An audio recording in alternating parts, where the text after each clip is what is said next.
So with that, I wanted to talk about, again, this whole issue of recession and the mixed signals about a recession.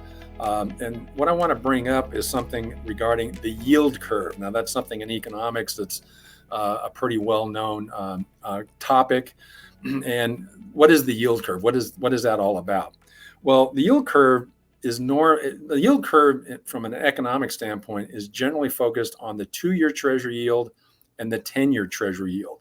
And normally, the short-term bond, the 2-year bond, is going to have a lower yield than a long-term or 10-year bond. Why? Because investors would normally see a 10-year bond as carrying more risk because that's an investment over a longer term. And so in the normal circumstance, there'll be an upward slope between the 2-year Treasury yield and the 10-year Treasury yield.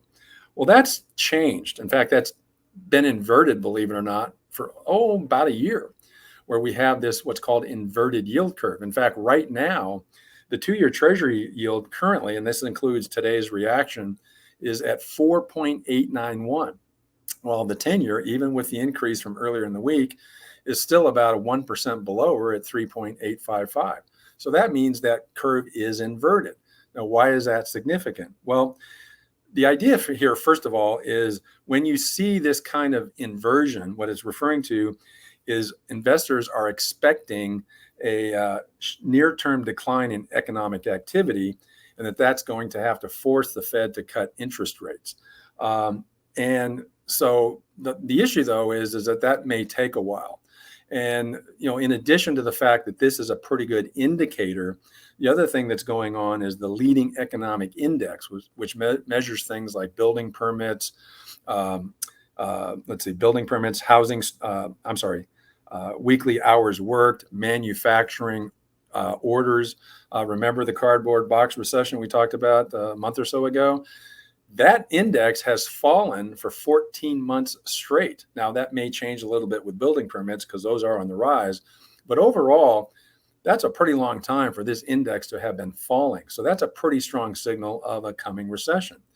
And when you have an inverted yield curve, historically, this is a lagging indicator, but it's been highly predictive since 1969. And the average period of time between when the yield curve inverts and when we see the start of recession is about 15 months.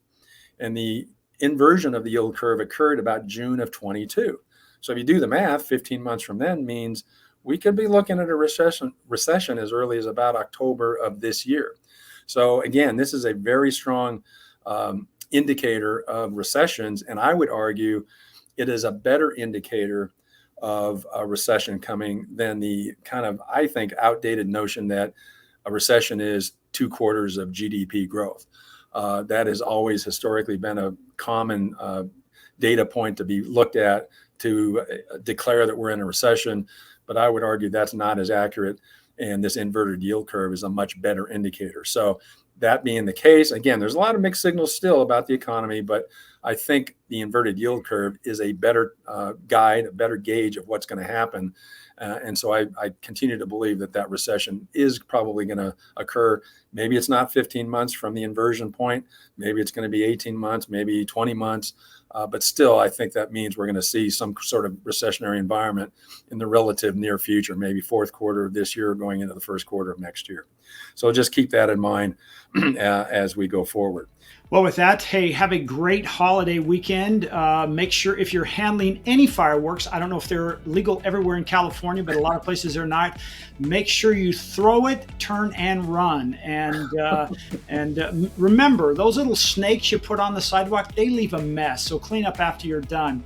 With that, my name is Jeff Harrison with Art Alvarez of MortgageWorks, and you have been with Mortgage Minute every Thursday at 2 p.m. Remember, if you have questions, please put them in the comments because we have the answers and they're on the house. Art will be there to help you out. Thank you so much, Art. Have a great weekend.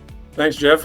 You too. Have a great weekend. And since you keep talking about my bat phone, I'll see if I can bring my cape next week. Super. Thank you. In the meantime, thanks everybody for listening and watching, and we'll see you next week. Have a great 4th of July holiday.